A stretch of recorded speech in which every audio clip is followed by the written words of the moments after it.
오늘 이 아침 우리에게 주시는 하나님의 말씀 전도서 3장 3절에서 8절까지의 말씀이 되겠습니다. 3장 3절에서 8절에 있는 말씀 한 목소리로 합독하시겠습니다. 죽일 때가 있고 치료할 때가 있으며 헐 때가 있고 세울 때가 있으며 울 때가 있고 웃을 때가 있으며 슬퍼할 때가 있고 춤출 때가 있으며 돌을 던져 버릴 때가 있고 돌을 거둘 때가 있으며 안을 때가 있고 앉는 일을 멀리 할 때가 있으며 찾을 때가 있고 잃을 때가 있으며 지킬 때가 있고 버릴 때가 있으며 찢을 때가 있고 꿰맬 때가 있으며 잠잠할 때가 있고 말할 때가 있으며 사랑할 때가 있고 미워할 때가 있으며 전쟁할 때가 있고 화평할 때가 있느니라. 아멘. 오늘 우리가 함께 읽은 전도서 3장 3절로부터 8절에 있는 말씀은 어저께 보았던 3장 1절로부터 8절까지 이어지는 그런 말씀으로 범사에 기한이 있고 천하만사가 다 때가 있다라고 하는 이 대명제 아래 구체적인 신뢰들을 2절로부터 그 8절까지 14가지를 쭉 나열해서 우리에게 모든 일들이 그 때가 하나님이 정하신 때가 있다라고 하는 것을 우리에게 가르쳐주는 이런 말씀이 되겠습니다. 이 말씀은 우리가 여러 가지 측면으로 이해할 수 있는데 첫째는 우리는 세상을 살아가는 모든 일에 하나님의 동의 없이 할 수 있는 일은 아무것도 없다. 모든 일의 때를 하나님이 정하셨기 때문에 내가 원한다고 해서 되어지는 것도 아니고 그래서 우리는 항상 모든 일은 하나님이 정하신 것이기에 하나님의 도움 없이는 하나님의 동의 없이는 아무것도 할 수 없다라고 하는 것. 그러면서 그 모든 일들의 때를 결정하신 분은 하나님이시고 하나님만 알고 계시고 그렇기 때문에 우리는 현재라고 하는 이 시간에 우리가 순종할 수밖에 없다라고 하는 것을 우리에게 가르쳐 주는 겁니다. 그러니까 때를 하나님이 정하셨다. 그렇구나. 이것으로 그치는 것이 아니라 우리가 매 순간순간을 접할 때 우리의 생각은 우리에게 주어진 이 현재라고 하는 이 시간을 귀하게 그리고 그것에 순종하는 자가 되어야 하고 한 걸음 더 나아가서 마치 자기의 운명을 미리 헤아려 보고 자기 스스로 정복할 수 있다라고 생각해서 온갖 노력을 다하는 사람들은 이제 실패하고 말 것이다라고 하는 이제 보이지 않는 그 메시지를 우리에게 전해주고 있고 그 다음에 이제 그것에 대한 이야기가 이제 내일 9절 이하에서 우리에게 다시 한번 생각하게 해주는 그런 말씀이 되겠습니다. 따라서 우리가 전도서가 회의론적인 그런 입장을 취하는 것은 인간이 자기가 무엇을 할 수 있다고 애쓰는 모든 수고와 노력 이것이 그것은 끝에 가서는 결국은 어떤 벽을 넘지 못하게 된다. 그래서 그 벽의 가장 대표적인 것이 2장에서 보았던 것처럼 죽음이라고 하는 장벽을 넘지 못하게 된다라고 하는 것. 그래서 우리가 그 모든 것들을 이겨 나갈 수 있기 위해서 하나님이 결정하신 그 때와 시기를 우리가 분별하며 살아가는 자들이 되어야 한다.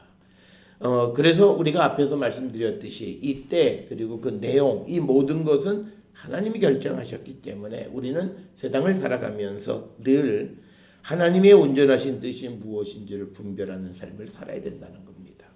특별히 우리가 로마서 12장 2절에 보면 이 세대를 본받지 말고 오직 마음을 새롭게 함으로 변화를 받아 하나님의 선하시고 하시고 온전하신 뜻이 무엇인지를 분별하도록 하라라고 하는 이 바울 사도의 말씀은 바로 우리가 이런 전도서 3장에 나와 있는 시간관을 가지고 세상을 살아갈 때 우리에게 필요한 것은 하나님의 뜻, 하나님이 정하신 때 그것이 무엇인지를 분별할 줄 아는 자가 되어야 한다라고 하는 것.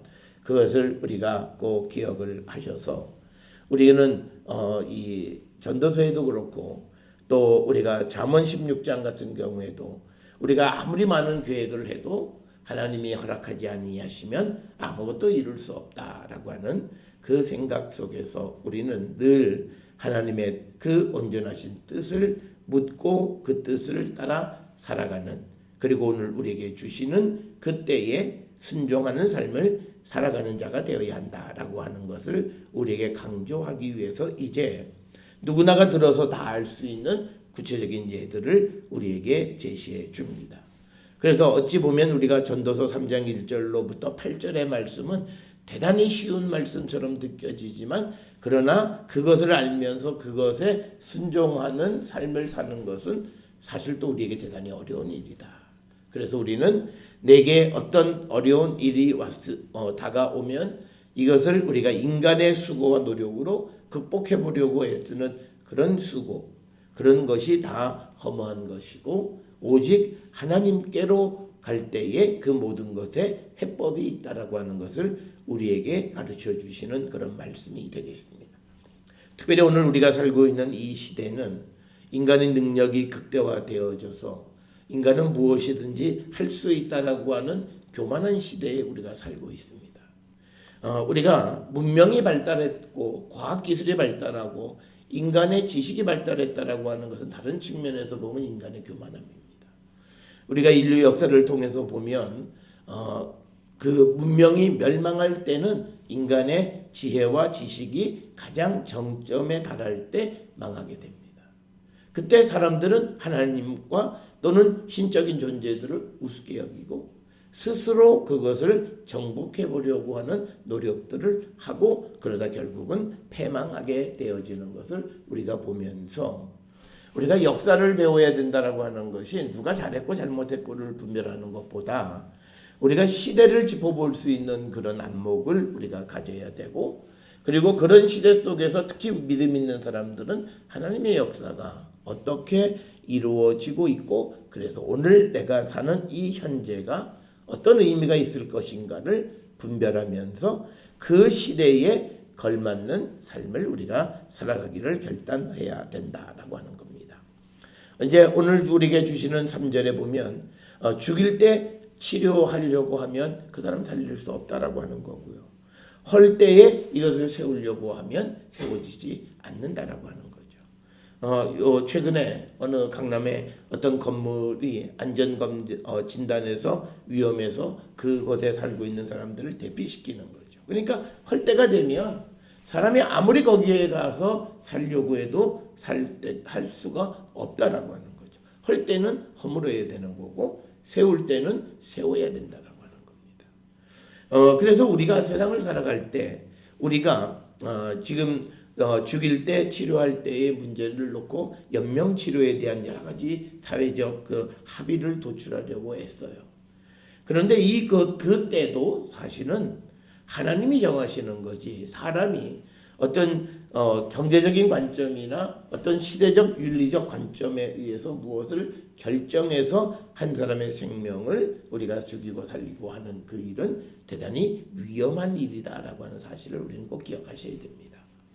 우리는 근대사를 살면서 우리나라에서는 특별히 잘못된 재판, 어떤 시대든지 재판은 그 시대의 결정을 우리가 따라야 되는데 그 잘못된 재판으로 수많은 사람들의 생명을 잃어버린 경험이 있습니다. 그것은 단순히 어떤 독재 정부에서만 일어나는 일이 아니에요. 우리가 그 어떤 때를 분별하는 분별력이 부족하다라는 것을 인정해야 됩니다. 그렇기 때문에 오늘 이 시간 우리 눈에 좋게 보이는 것도 얼마 지나지 않아서 우리가 다른 생각을 할 수 있고 또 다른 가치관을 가질 수 있다라고 하는 겁니다. 그렇기 때문에 우리는 이 때를 사람이 결정하는 일은 교만의 극치다. 그리고 그런 일들이 빈번하게 일어날 때 하나님은 그들을 무너뜨릴 수밖에 없다. 왜냐하면 그들이 교회에 가서 예배는 드리고 뭘 하지만 그러나 궁극적으로 하나님이 이끌어 가심에 순종하지 않는 시대, 그런 나라, 그런 성도, 그러면 그건 성도가 아니라고 하는 겁니다. 그래서 우리는 하나님이 죽일 때 또 하나님이 치료할 때 그때에 걸맞는 일을, 그래서 우리가 치료할 때에는 열심히 치료하지만 그러나 하나님이 죽이실 때는 또 우리가 그 일에 순종해야 한다. 그래서 우리는 믿음이 하나님이 죽일 때 내가 치료받고 낫는 게 하나님 앞에 믿음이 좋은 것처럼 생각하는데 그건 믿음이 아니라 하나님에 대해서 저항하는 것과 같은 것이다 라고 하는 사실을 우리는 꼭 기억을 하셔야 되고, 그래서 우리는 내가 지금 무엇을 해야 할 때인가, 그래서 은혜를 받아야 할 때인가, 하나님 앞에 회개해야 할 때인가. 특별히 우리가 대림절 둘째 주간을 보내면서 이 대림절 기간에는 우리가 회개에 합당한 열매를 맺고, 그래서 이제 다시 오시는 주님을 기다리는 그런 기쁨의 때입니다. 그런데 우리가 이 대림절의 기쁨이라고 하는 것은요, 주님 나를 구원해 주시니까 기쁘다, 그게 아니라 주님의 길을 준비하는 거예요. 그래서 내가 나를 돌아보고 성찰하고 내 죄를 회개하고, 그래서 회개에 합당한 열매가 맺고, 그래서 그것이 구체적인 삶으로 드러나면서 우리가 기쁨을 회복하는 거예요. 그래서 우리가 전도 그 누가복음에 보면 세례 요한이 세례에 합당한 그 회개에 합당한 열매를 맺고 회개의 세례를 받으라 그랬을 때 그 유대 백성들이 질문해요. 우리가 뭘 어떻게 해야 됩니까? 그랬을 때 두 벌 있는 자는 한 벌 나눠주고, 또 세리는 정해진 것만 걷고 구체적으로 자기의 삶에 대한 어떤 결단력 있는 삶을 요청하는 겁니다. 그러니까 우리가 주님 앞에 내 죄를 회개하는 그 회개의 기도로만 끝나는 것이 아니라 내 삶에서 지금까지 살아왔던 삶과 다른 삶을 결단하고, 그리고 궁극적으로 어려운 사람들을 돕는 그런 구체적인 행동이 우리 가운데 나타날 때, 그때 우리가 주님을 기쁘게 맞이할 수 있는 준비를 한 성도가 되는 것이다 라고 하는 거예요. 그래서 우리가 이 12월 이 대림절에 우리가 기뻐야 하는 기쁨이라고 하는 것은 전적으로 회개가 동반되어지는 기쁨입니다. 그러니까 어찌 보면 사순절 때보다도 우리가 더 열심히 우리가 회개하고, 그리고 우리가 죄로 인해서 숙여졌던 우리의 고개를 들게 해주시는 그리스도의 오심을, 그리고 우리를 용서하시고 우리 가운데 우리를 지켜주심을 약속하시는 그 주님을 우리가 기다리는 자가 되어야 한다. 그러니까 내가 철저하게 회개한 자는 주님 앞에 기쁨으로 주님 앞에 나올 수 있어요. 그런데 우리가 이 기간에 회개하지 않는 자는 우리가 역시 주님은 오셨다 하지만 내 마음속에 죄의 그림자가 나를 지배하고 있어요. 그러면 주님 오셔서 남은 기쁘다 그러는데 자기는 기쁠 수가 없는 거예요. 그래서 우리는 이때에 이 1년 한 해를 우리가 참 의미 있고 보람 있고 더 한 걸음 더 나아간 삶을 살아갈 수 있으려면 우리가 회개의 세례를 받고 열매를 맺는, 구체적으로 우리가 주님 앞에 주님을 맞이할 준비를 하는 그런 삶을 살고 그것으로부터 오는 기쁨을 누리는 그런 절기다라고 하는 겁니다. 우리가 그럴 때에 우리는 그러니까 어떻게 보면 이 대림절에는요, 전반기는 울어야 할 때예요. 무엇을 울어야 하냐면 내 죄를 놓고 울어야 될 때예요. 그리고 그 다음에 주님이 우리를 찾아오셔서 위로하시는 거예요. 내가 너를 사하였다. 내가 너를 용서했다. 그리고 내가 너와 함께 한다라고 하는 그 확신을 통해서 우리가 웃는 거예요. 그래서 오늘 우리가 4절에서 보면 울 때가 있고 웃을 때가 있고 슬퍼할 때가 있고 춤출 때가 있는 거죠. 그러니까 어떤 이들은 예수 그리스도가 오신 성탄절에도 무슨 기도하면서 뭐 이 기쁨을 우리가 다 반감시키는 사람들이 있어요. 마치 기뻐할 때 우리가 무슨 뭐 죄 문제 생각하는 그게 아니에요. 기뻐할 땐 기뻐해야 돼요. 그리고 죄 문제로 울어야 할 때는 울어야 된다는 거예요. 그러니까 우리가 하나님이 우리에게 주신 그 때를 알지 못하면 항상 하나님의 일을 거역하고 하나님이 주시는 것을 누리지 못해요. 그러니까 그런 사람들의 삶의 특징이 있어요. 주님 안에 기쁨이 없어요. 그리고 다른 사람에게 영향력이 없어요. 그러니까 우리에게 성탄의 기쁨을 내가 누리고 그 성탄의 기쁨을 전하는 거예요. 그런데 성탄의 기쁨을 전할 때 우리가 가서 회개하시오 울어요. 그건 아니라는 거예요.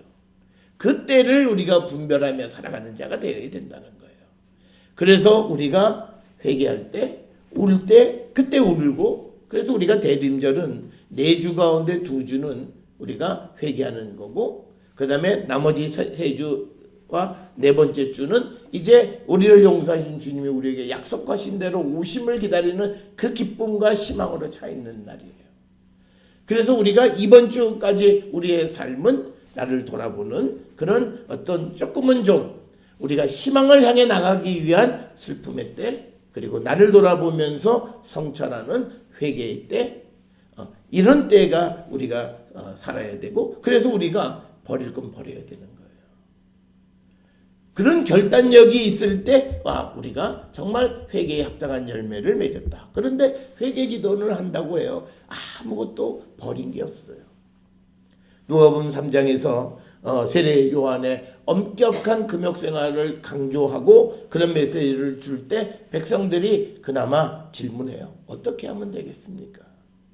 군인들에게 또 세리들에게 또 유대 백성들에게 구체적으로 그들이 지금까지 살아왔던 삶에서 돌이키는 삶을 살라고 아주 구체적으로 가르쳐줘요. 2벌 있으면 1벌 남에게 주고, 그리고 이제는 세금을 받을 때 딱 정한 것만 받고, 그래서 남에게 해를 주는 삶을 살았던 것은 그렇게 살지 말라고 하는 결단을 우리에게 요청하는 삶. 그래서 우리가 우리의 삶을 성찰하면서 그것을 우리가 버릴 건 버리고 꺾어버릴 건 꺾어버리는 그런 결단력이 있을 때 우리에게 기쁨이 찾아온다라고 하는 겁니다. 그래서 우리가 돌을 버릴 때가 있고 돌을 거둘 때가 있고 안을 때가 있고 않는 일을 멀리 할 때가 있다라고 하는 겁니다. 특별히 돌을 버리는 건요, 우리가 밭농사를 질 때 우리가 이사야 5장을 보면 이 묘사가 되어 있는데 돌에다가 포도원을 만들려면 돌을 다 걷어내야 돼요. 그래서 돌을 다 이게 버려야 될 때가 있고요. 그 다음에 포도원 밭을 만든 다음에 그 다음에 그 밭과 길 사이를 구분하기 위해서 담을 쌓으려면 돌을 다시 이제 모으는 때, 여기 돌을 거둘 때라고 하는 말은 돌을 모은다라고 하는 뜻입니다. 그러니까 돌을 버릴 때가 있지만 또 어떨 때는 돌이 필요할 때가 있다라고 하는 거예요. 이건요, 우리가 어떤 공사를 할 때 보면요, 터파기를 하면 거기서 나오는 흙을 가져다가 트럭으로 갖다 버려요. 그래서 다 뭐 한 차당 얼마씩 다 갖다 버려요.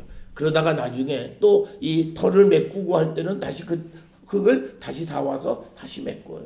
그러니까 버릴 때 있고 다시 내가 이것을 모아 드릴 때가 있다라고 하는 겁니다. 그러니까 우리가 이 때를 잘 분별하며 살아가는 것이 우리가 이 순리에 맞는 삶을 살아가는 거고, 그럴 때 우리가 형통의 삶을 살아가는데 특별히 하나님이 우리에게 주신 그때에 순종하고 살아야 돼요. 그러니까 하나님이 내게 슬픔과 눈물을 주시면 그때는 울고 슬퍼해야 돼요. 그리고 하나님이 내게 기쁨을 주셨을 때는 마음껏 웃는 삶을 살아가는 거예요. 그러니까 우리가 기쁨이 없고 즐거움이 없는 것은 울 때 웃으려 하고 웃을 때 울려고 하는 거예요. 그러니까 인생의 삶이 가증한 바리새인과 이 서기관들과 같은 그런 인생의 모습이 등장하게 된다라고 하는 것. 그래서 우리가 하나님이 결정하신 그때에 순종하는 그런 삶을 우리가 살아야 되고, 않을 때가 있고 않는 일을 멀리 할 때도 있다라고 하는 겁니다. 그러니까 모든 것을 잃게 하실 때는 잃어야 돼요. 그러니까 우리가 잃어버리게 할 때 그것을 놓치지 않고 그것을 꼭 우리가 붙잡으려고 할 때 우리는 하나님의 일을 할 수 없습니다. 하나님은 우리에게 잃게 하시면서 그 잃는 일을 통해서 하나님의 일을 이루어 가세요. 우리는 다 가져야 된다고 생각해요. 그런데 하나님은 그게 아니에요. 우리가 무엇을 잃어버려야 그래야 하나님이 다른 일을 하시는 거예요. 그러니까 우리가 울고 찢고 아프고 버리고 그런 잃어버리고 하는 그것들이 내게 아픔이냐? 그건 아니라는 거예요. 왜? 하나님이 새 일을 위한 준비라는 거예요. 그 아픔과 울 때가 있고 찢어버릴 때가 있고 버릴 때가 있고 그럴 때 하나님은 그 버려진 그 자리에 다른 것을 이루어 가신다는 거예요. 그래서 우리가 하나님의 은혜를 많이 우리가 누리며 살아가려면요, 두 손이 다 채워지면 하나님의 은혜는 우리가 잘 느끼지 못해요. 한 손이 비어 있고, 그래서 늘 한 손은 하나님을 의지하는 마음이 우리 가운데 있을 때 우리는 하나님의 은혜 가운데 살아가는 거예요. 그래서 우리가 세상의 모든 것이 내게 갖춰졌다라고 하는 건 축복의 삶이 아닙니다. 내게 비어 있는 지금의 이 현실이 하나님 앞에 축복이에요. 그래서 우리가 하나님 앞에 기도도 하고, 우리가 나오기도 하고, 애달프게 하나님 앞에 부르짖기도 하는 그때 그 일을 통해서 하나님은 또 다른 하나님의 역사를 우리 가운데 이루어 가신다. 그런데 우리는 이 때를 인정하지 않으려고 들어요. 그리고 이 때를 사람이 인위적으로 뭘 하려고 들어요. 그러니까 우리가 아주 단편한 예로 우리가 흔히 말하는 게 있어요. 대기업이나 그런데 취직이 어려운데 그 어렵게 취직을 하고도 일정한 부분의 사람들은 1년 만에 회사 간도요. 그러니까 그 사람들은 내가 뭘 해야 되는 것부터 시작해서, 그러니까 그들의 이유는 있어요. 적성에 안 맞는다. 그러니까 뭐냐면 내가 무엇을 해야 되고 언제 무엇을 해야 되는가라고 하는 그 하나님의 인도함을 받는 게 아니라 남이 뛰면 나도 그냥 뛰는 거예요. 남이 하면 그대로 따라가는 거예요. 그러고 나서 보니까 이게 아니에요. 우리는 우리의 삶이 다 그렇게 살아요. 대학을 가는 것도 뭐 사명감 뭐 이런 거 아니에요. 우리가 무슨 법조인이 되고 의사가 되고 생명을 존중하고 내가 평소에 이 나라의 정의를 세워 이런 거 아니에요. 야, 그거 밥 먹기 좋다. 전문직이라서 평생 해 먹을 수 있어. 그게 최고야. 그러니까 그거 해봐. 그렇게 하는 거예요. 그러니까 대부분 뭐예요? 돈만 벌 생각만 하는 거예요. 그러다가 그게 양심의 문제에 걸리면 의사로서 다른 일들 하시는 거예요. 그래서 우리는 그런 거를 내가 정해놓고 나중에 고민하고 이것이 아니라 내가 무엇을 해야 되고 지금 이때 내가 하나님 앞에서 무엇을 가지고 살아야 되는가를 분명히 알고 하나님이 내게 원하는 그때에 걸맞는 삶을 살아야 돼요. 우리가 하나님을 찾아야 할 때이면 하나님을 찾는 일에 열심히 해요. 그때 내가 취직을 하면요, 뭐 할 수는 있겠죠. 뭐 자기 실력 시험 보니까. 그런데 그게 자기 평생 직업이 안 돼요. 돌이켜요. 다시 되돌아간다라는 거예요. 그런 인생을 우리는 살아온 거예요. 대학을 가고 또 그 다음에 직장을 선택하고 또 그리고 사람을 선택해서 가정을 이루는 것조차도 그렇게 뭐 환경을 보고 조건을 보고 따져보는 거예요. 이게 나하고 잘 조화가 이루어지면서 신앙이 있으면 궁극적으로 하나님의 뜻을 이룰 수 있는 일, 내가 하나님께 가는 일에 방해가 되지는 않는 이런 관점에 대해서는 아무것도 생각하지 않아요. 그러니까 이 남이 갈 때 취직하고 남이 취직할 때 취직하고 남이 얻을 때 얻으면 내가 시대에 뒤지지 않았다. 그러나 그런 사람이 앞서가는 것 같지만 나중된 자가 먼저 되는 일들이 우리 가운데 많이 있는 겁니다. 그래서 우리는 이 하나님의 때에 그 때에 걸맞는 일을 해야 되고 적어도 우리는 인생을 살아가면서요, 하나님을 찾아야 할 때가 반드시 있어요. 그런데 우리는 그 일을 하지 않아요. 이유가 여러 가지가 있어요. 가장 큰 이유는 먹고 사는 이유예요. 그런데 하나님은 우리에게 말씀하세요. 무엇을 입을까 먹을까 염려 근심 걱정하지 마라. 그거는 이방인들, 즉 나를 믿지 않는 사람들이 하는 일이다. 네가 나를 믿고 나를 만나기를 원하면 내가 너를 만나주고 그때 우리는 하나님의 뜻과 하나님의 의를 위한 삶을 살아가는 성도의 삶의 길을 택할 수 있다는 거예요. 우리는 거기에 시간을 쓰지 않아요. 분명 하나님은 우리에게 그런 시간을 요구하실 때가 있어요. 그러니까 그럴 때를 우리에게 인위적으로 주시기 위해서 하나님은 뭐예요? 우리에게 고난을 주시고 우리에게 환난을 주시고 그래서 억지로 우리를 돌아보게 만드는 거예요. 그냥 앞만 보고 달려가는 사람을 거꾸로 돌리키기 위해서 하나님도 마음이 아파요. 그런데 아픔을 주시는 거예요. 그래야만 돌아보기 때문에. 그래서 우리가 무엇을 잊어버리고 내가 울게 되고 그리고 무엇을 놓게 되어지는 것이 결국은 우리에게 당장은 아픔인 것 같고 내게 슬픔인 것 같지만 그러나 그 일이 있어야만 하나님을 바라보고 하나님의 일을 이룰 수 있다는 거예요. 그래서 우리가 하나님 앞에 내가 지금 무엇을 해야 될 때이고, 그리고 우리가 하나님의 뜻과 하나님의 계획 속에 우리가 살아갈 때가 되어야 우리는 하나님의 때에 맞는 삶을 살아갈 뿐만 아니라 우리는 하나님의 뜻을 분별하는 자가 되는 거예요. 그래서 서두에서도 소개시켜드렸던 로마서 12장 2절에 있는 것처럼 세대를 본받지 않아야 돼요. 세상 사람들이 하는 대로 살아가는 거. 그를 살아가는 것이 아니라 하나님 기뻐하시고 하나님의 온전하신 뜻이 무엇인지를 분별하고 그리고 거기에 맞는 삶을 살아가는 게 그게 구원의 확신 가운데 있는 성도의 삶의 모습인 겁니다.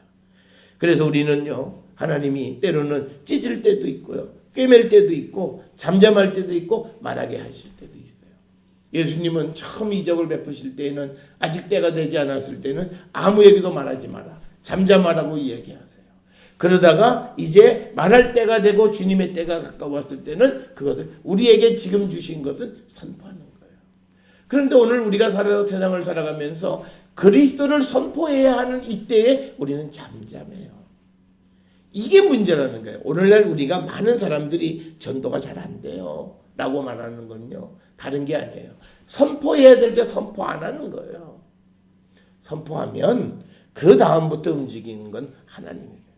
지난 화요일에 목사님들하고 이제 성경 공부하는데 그 한 목사님이 가장 좋은 전도 방법은 노방전도다.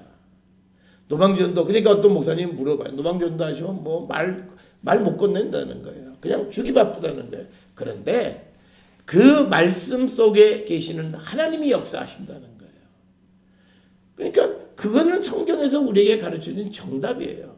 우리는 내가 무슨 방법을 통해, 그게 아니라 말씀을 그의 손에 쥐어만 주면 그 다음부터는 하나님이 그 말씀을 어떤 방법을 통해서라도 그의 마음에 꽂히고 열게 하시고 그렇게 하신다. 그래서 그 목사님은 정기적으로 노방전도를 하시는데 하여튼 노방전도 나가면 그 주에는 꼭 어떤 사람을 보내주신다는 거예요. 하나님이 꼭 보내주신다는 거예요. 그래서 우리가 바로 그겁니다. 내가 뿌려야 할 때는 뿌리면 거두는 건 주님의 말씀이라는 거예요.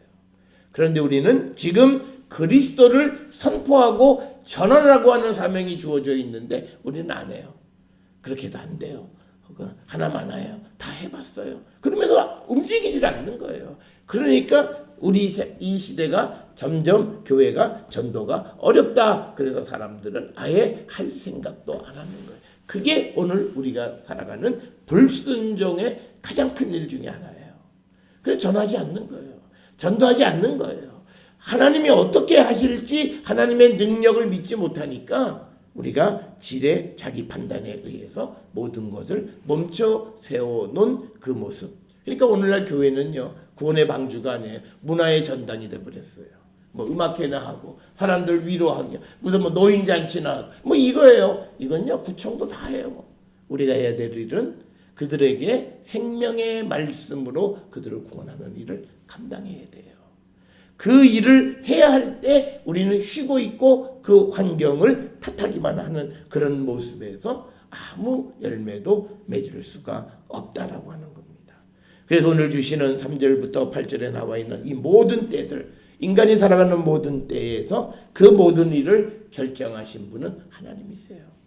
그래서 우리는 하나님 없이는 그 일을 어떤 것도 이룰 수가 없고, 그리고 하나님의 때가 아닌 때에 이루어지는 일은 그 어떤 것도 없다. 그래서 우리의 믿음이 정말 하나님의 뜻과 하나님의 때, 하나님의 그 온전하신 뜻을 분별하며 우리가 살아가는 자가 될 때 우리는 참으로 기쁨 가운데 살아가는 자들이 되고, 그래서 우리가 수고하고 애쓰는 것이 하나님께 더 가까이 가는 것이 되어야 되는데 힘들게만 하고, 그러니까 많은 사람들이 믿음 가운데 믿음이 힘들다라고 얘기하는 사람은 하나님의 뜻은 상관없이 자기의 뜻대로 믿음 생활을 하려고 하는 거예요.